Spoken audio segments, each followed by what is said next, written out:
j'ai repris un verre, mais je sais pas si c'est une bonne idée. Parce que j'ai arrêté de fumer il y a moins d'un an. Je sais pas si vous avez déjà arrêté de fumer. Mais alors, quand vous arrêtez de fumer, vous compensez. Émoi national, et on a décidé de laisser un petit sticker, un petit autocollant en bas à droite, maintenant on le voit, avec le département de cœur de chaque automobiliste. Et moi j'ai eu un vrai dilemme pour ça, c'est de savoir si je choisissais 75 étant parisien, étant devenu parisien, ou originaire du Morbihan, de Bretagne, je mettais 56 ou 75. Un gros dilemme. Et en fait, comme c'était vraiment le département de cœur et qu'on fait ce qu'on voulait, j'ai acheté un autocollant sur internet, c'était rapide, 56, un autocollant 75. Et j'ai mis 75 derrière, 56 devant. Parce que le dilemme étant de savoir si vous voulez passer pour un bouseux à la capitale ou un parisien dans votre bled en province.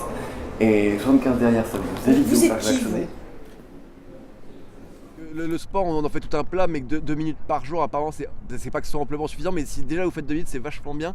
Et c'est à bien regarder, c'est le temps que vous passez à vous brosser les dents. Donc après, vous n'êtes pas obligé de faire 2 minutes le matin, 2 minutes le soir. Vous pouvez faire 4 minutes le matin, 4 minutes le soir, ou même ne serait-ce que 2 minutes. Mais après, vous faites ça x 7 jours, ouais, ça fait 14. Ah, c'est mieux, c'est 14 minutes semaine. Il faut mieux quand même faire 4 minutes par jour, ça vous fait 28 minutes semaine. Mais le mieux là, c'est quand vous arrêtez de fumer, parce que quand vous êtes un gros fumeur, le temps que vous passez à fumer un paquet de cigarettes, vous y passez quoi, une heure par jour, et 1 heure par jour multiplié par 7 jours par semaine, ça vous fait 7 heures par semaine, et 7 heures de sport par semaine, c'est assez canon.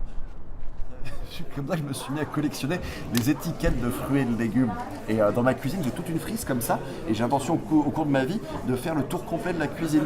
Elle n'est pas très grande, mais et l'autre jour j'ai essayé. Parce que, du coup, je me retrouve avec des doubles et des triples. Et faut que je regarde s'il y a un club ou pas des chances. Parce que j'ai des raretés. Hein, même quand je vais en vacances à l'étranger, je ramène les étiquettes de fruits comme ça. Et j'en ai en toutes les langues maintenant. Hein.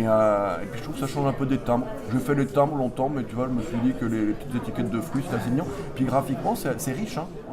Bon, vous êtes qui, vous? Et quand vous pensez que c'est en 1956 qu'il a été interdit dans les écoles de faire boire du vin rouge aux enfants de moins de 14 ans, quand même, c'est hallucinant. Et j'ai un copain de mon oncle qui était chez les jésuites, et il me disait, ils avaient entre 6 et 8 ans, ils avaient 2 litrons de rouge par tablée de 8 gamins à boire au déjeuner et au dîner, quand même. C'est incroyable, non, quand même. Vous êtes qui? Ça, je change souvent des pneus comme ça sur une voiture parce que j'ai un cousin qui a un garage automobile, enfin il n'est pas chez Jaguar, il est chez PSA, et il m'a dit que ça changeait assez souvent et que c'est pas forcément en fonction du nombre de kilomètres que vous avez fait, mais c'est par principe tous les 2 ans il faut les changer. Alors je sais pas après ça dépend si vous faites du sport automobile avec, si vous êtes sur circuit ou pas, je sais pas, mais en tout cas apparemment ça coûte vraiment un bras. Hein. Je sais pas ce que... Enfin bon, je dis ça, je dis rien, moi je disais ce que je dis toujours, comme je dis souvent mon patron, je ne donne pas d'ordre, je suis comme la reine d'Angleterre. J'avise, je conseille, je mets en garde. Donc après vos pneus, vous les changez pas, moi je veux dire ça ne me regarde pas, mais vraiment. Mais en tout cas il paraît que ça coûte quand même son petit bras et enfin bon, après je pense que j'imagine qu'on doit pouvoir continuer même un peu usé à rouler, avoir quand même de bonnes performances. Ça dépend, je sais pas si vous allez sur circuit ou pas, parce que là j'avais un client comme ça qui a des restaurants et qui fait de la course automobile. Et apparemment il a un budget pneu et à l'époque lui il roulait en 205, c'est trophée en gros, il était classé, hein. Il y avait un bon palmarès. C'est moelleux mais on est un peu à l'étroit des fois, il serait pas cassé votre truc là, T'es qui, toi?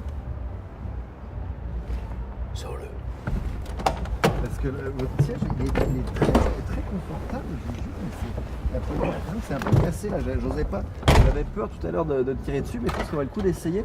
Et là.